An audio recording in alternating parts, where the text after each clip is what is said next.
Hola a todos, bienvenidos. Mi nombre es Raúl Andrés Alzate, Technical Coach de Soft.io. Bueno, vamos a ver un resumen de lo que es la parte táctica de Domain Driven Design. Domain Driven Design tiene unos patrones de diseños que nos ayuda a la codificación del producto de software. ¿Qué patrones tenemos? Como por ejemplo las entidades, los agregados, los repositorios, los eventos de dominio, las factorías, los comandos y queries. Todos estos elementos lo hemos visto ya previamente en un componente textual que está dentro del campus. Pero lo importante acá es resumirlos y saber cómo va a funcionar. Por ejemplo, las entidades. Las entidades es lo más importante que vamos a ver dentro del modelamiento de dominio. ¿Por qué? Porque las entidades tienen su identificador y nos sirve para representar una unidad de negocio, una representación o un objeto que es de negocio. Absolutamente todas las entidades deben de ser válidas. ¿Qué significa? Que las entidades deben tener sus validaciones previas. Como por ejemplo, si yo voy a ingresar un objeto, en el caso pues un nombre o un elemento pues que voy a persistir, yo tengo que validar y garantizar que lo que voy a persistir y voy a guardar en esa entidad debe ser válida para poderse guardar. Entonces, decimos que todas las entidades son válidas. Además de eso, todas las entidades tienen un identificador, algo que lo diferencie de otras entidades. Un identificador se puede generar de diferentes formas. Uno puede ser consecutivo, otro puede ser un hash, o sea, un número que nunca se va a repetir, y esto nos permite que las entidades sean únicas en todo el sistema. Bueno, seguimos con los agregados. Los agregados son estos elementos que agrupan varias entidades. Voy a recordar otra cosa para las entidades. Las entidades tienen comportamientos y atributos. Todas las entidades deben tener comportamientos y atributos como tal, porque si no los tuvieran, vamos a considerar que es una entidad anémica, ¿sí? Lo mismo pasa con los agregados. Los agregados son entidades en sí. Tienen, por ejemplo, objetos de valor, tienen comportamientos y tienen identificadores. Todos los agregados deben tener identificadores para poder decir que es una entidad. Retomando un poco, podemos decir que un agregado tiene varias entidades administradas. Entonces, si una entidad requiere de un comportamiento, un agregado debería administrar ese comportamiento de esa entidad. La instancia de la entidad estaría dentro del agregado en sí. Todos los agregados no deberían de tener muchas entidades como tal. Por ejemplo, si yo veo un agregado que tiene alrededor de 7, 8, 10 entidades asociadas a este agregado, estoy incumpliendo un antipatrón. ¿Por qué? Porque le estoy generando mucha responsabilidad a este agregado. Lo importante aquí es coger el agregado y sus entidades, pero desde un contexto más de responsabilidad única. Entonces, si yo tengo un agregado con varias entidades, yo debería empezar a segregar en otros agregados. Lo que podemos hacer es que un agregado podría tener entre 2 o 5 entidades, como máximo 5 entidades. Si nos llevamos a 5 entidades y vemos que incluso está siendo muy absorbente a nivel de los comportamientos, entonces lo vamos a bajar a 3 como máximo. ¿Por qué? Porque los comportamientos de las entidades van a ser absorbidas por el agregado. Entonces, si yo sumo, por ejemplo, las entidades con sus comportamientos, yo debería tener mi agregado con la suma de los comportamientos también de las entidades. Entonces, voy a tener un agregado con baja cohesión. Porque tengo varias responsabilidades que debo administrar. Ahora vienen los eventos de dominio. Los eventos de dominio son las consecuencias que tiene cada comportamiento. Entonces yo tengo un evento de dominio que lo ejecuto a partir de un comportamiento y sale a integrarse con otro agregado. Entonces yo puedo tener 2 agregados y estos 2 agregados se van a conectar entre ellos a través de un evento de dominio. Importante esa parte. Los eventos de dominio me sirven para poderme integrar. Normalmente los uso con sistemas de mensajería, como por ejemplo un broker como RabbitMQ o AuntQ, que son brokers de mensajería que me permiten transportar estos objetos a través de un canal o un servidor. Ahora, yo en un sistema distribuido esto va a ser muy útil. ¿Por qué? Porque los agregados van a estar de forma distribuida en diferentes cómputos. Entonces yo puedo integrar estos elementos para poder hacer la consecuencia de la transacción un poco más amplia.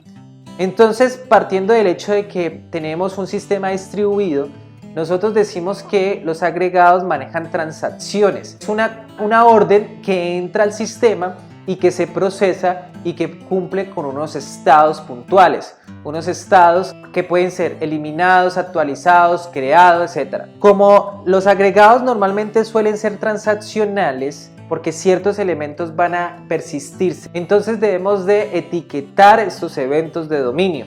¿Cómo así etiquetar? Debemos darle un nombre, un tipo, y debemos de colocarle un identificador a estos eventos de dominio.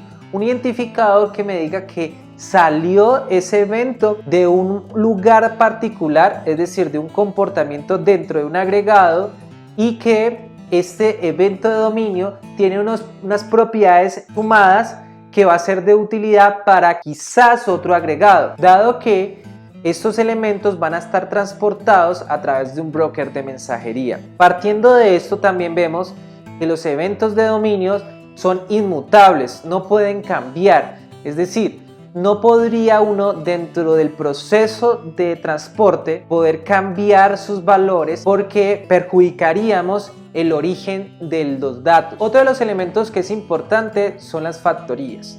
Las factorías son los patrones que nos ayudan a que los atributos tengan una forma de creación. Todas las factorías nos permiten para crear objetos.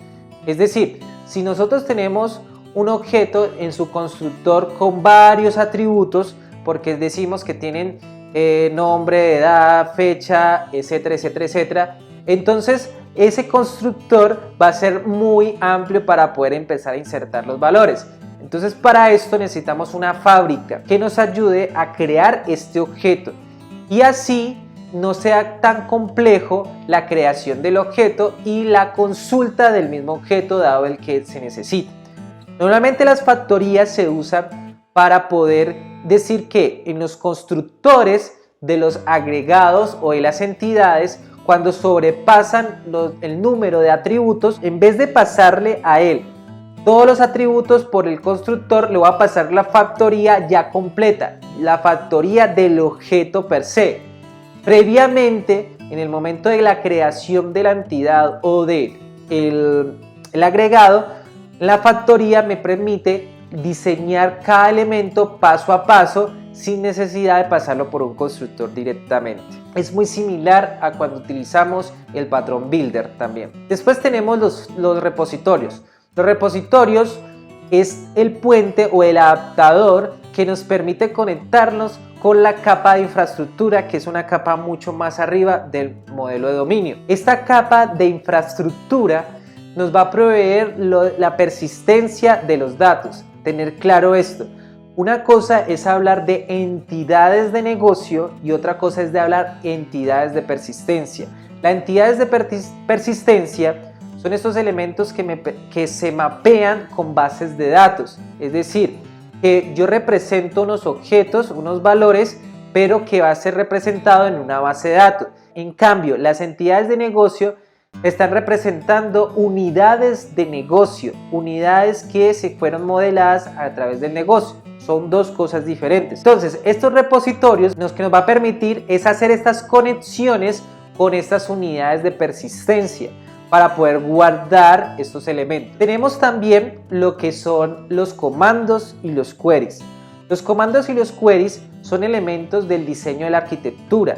Un diseño separando lo que es la parte de persistencia de datos, es decir, todo lo que afecta directamente los datos, y lo otro es la consulta de los datos. ¿Por qué se hace esta separación entre comandos y queries? ¿Por qué? Porque un query es inmutable, un query no va a cambiar. Porque yo hago una consulta y yo no afecto mis datos por detrás. Eso lo hago a través de una orden, de un comando, porque un comando sí afecta una persistencia, sí afecta los estados de un agregado a través de la persistencia de datos. Entonces separamos estos dos elementos e incluso tenemos una base de datos para lo que son queries y tenemos una base de datos para los que son comandos. Eso después lo vamos a ver cuando trabajemos arquitectura de software.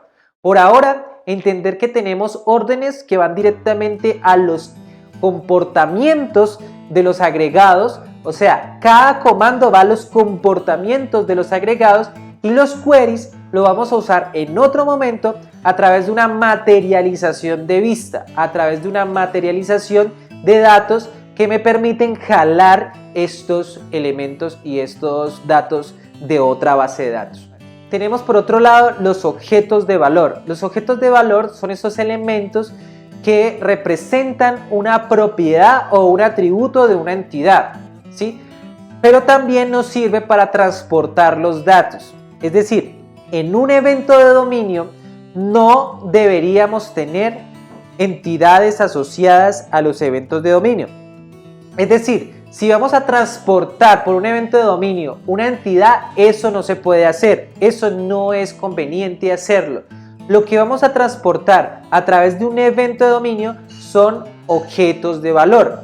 Por ende, las entidades y los agregados están compuestos de objetos de valor.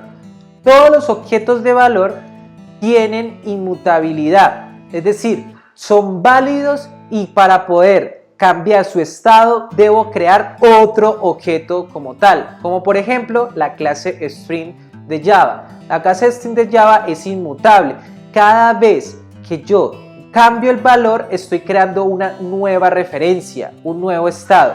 Ya por último, con los objetos de valor, reconocer que no tienen identidad. O sea, los objetos de valor no tienen identidad como tal, por ende no se considera una entidad en sí. Pero puede que los objetos de valor tengan comportamientos, pero los comportamientos van a ser de entrada y salida. Ejemplo, si yo tengo un comportamiento de, es decir, cambiar un dato, un valor, yo voy a recibir el otro objeto nuevo, ¿sí? Es decir, yo entrego un valor y él me va a entregar un objeto nuevo. En el caso de los comportamientos de las entidades, son métodos que no tienen retorno de valor. Los comportamientos de las entidades y de los agregados no tienen retorno de valor. En cambio, los objetos de valor sí los tiene, los debe de tener, porque entregaría un nuevo objeto de ese tipo. Bueno, esto es todo, chicos, chicas. Espero que este resumen les sirva mucho para poder clarificar dudas y demás. Recuerden que la idea es practicar y entrar en detalle desde la parte de mentoría. Muchísimas gracias. Chao.